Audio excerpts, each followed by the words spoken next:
Welcome back to the Headbangers Ball, the year in metal. I'm your host, Jose Mangan. Tonight, we're going over some of the biggest stories of the year. And recently, I invited a bunch of my metallic friends for a metal roundtable at Fontana's in New York City to discuss the best releases of the year. Check it out. So 2010 albums, a lot of good ones. Seven Dust, Cold Day Memory, Fear Factory's Mechanized. Yeah, Fear Factory, that record just absolutely slayed. Holy Grail. Yeah. Yeah, that's sort of like a new kind of a thrashy, sort of an old school throwback band. I think the Deftones record is that's my favorite. Yeah, my favorite too. Yeah. It's unbelievable. For the year.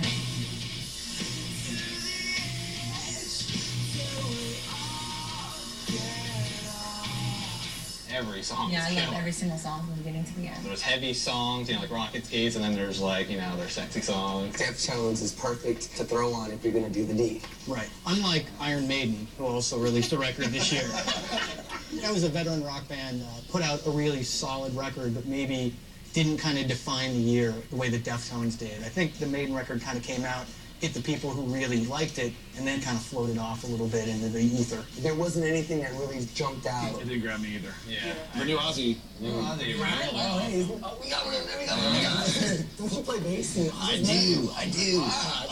As a longtime Ozzy fan, too, I feel like Ozzy kind of took some chances with this record and made a more modern sounding album, but still has that sound. It's super heavy. So in Glass, what do you attribute the new direction you sound for Ozzy? It was probably just the time. He's got his own studio, you know, in his house now, and the producer just kind of just dug in and lived there, and we're happy with how it came out. You know? Hell yeah. You sure you didn't just get him any Cryptic Slaughter records? No. Albert, you know, with Decibel Magazine, you guys are always known to go really underground with your top selections of the year. Sometimes. Yeah, year after year, sometimes, yeah. What are some of the other really heavy, awesome underground stuff that came out this year? Our #1 album of the year was a new record from Agalloch, who are kind of a post-black metal band. You know, they've got a lot of interesting folk influences to what they do. It isn't kind of the straight-up traditional black metal. And you guys, Star-Crossed Wasteland, you guys came back after releasing The Dream and came out swinging. Yeah, with tracks like Iron Army and Blazing, and of course, The Gun Show.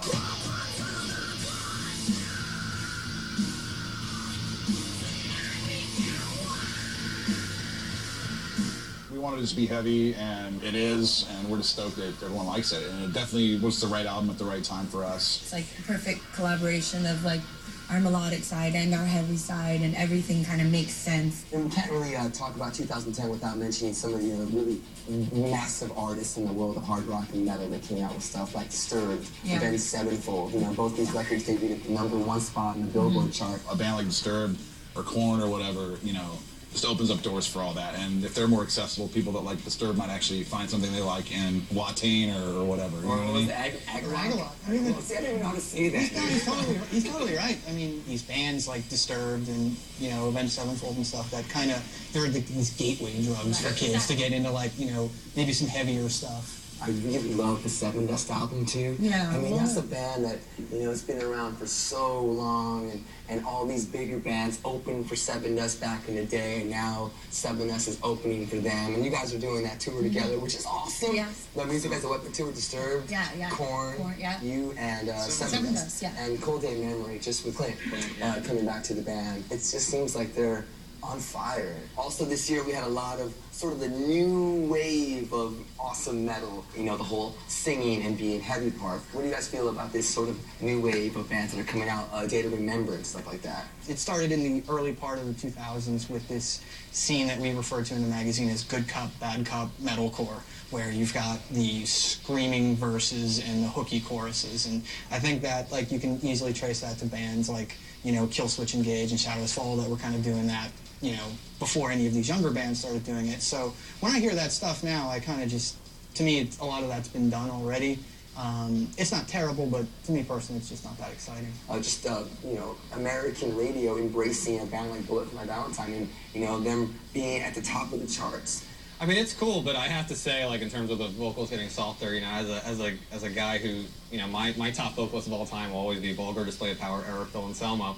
And there's a guy who could sing a melody, but it was still guttural and gravelly and, like, you know, it was like a man singing, you know? And, like, I bemoan the fact that it just seems like a lot of these metal bands that sing, they don't sound like dudes to me, you know? It's like, why can no one sing like a dude, you know? Like, I don't get it.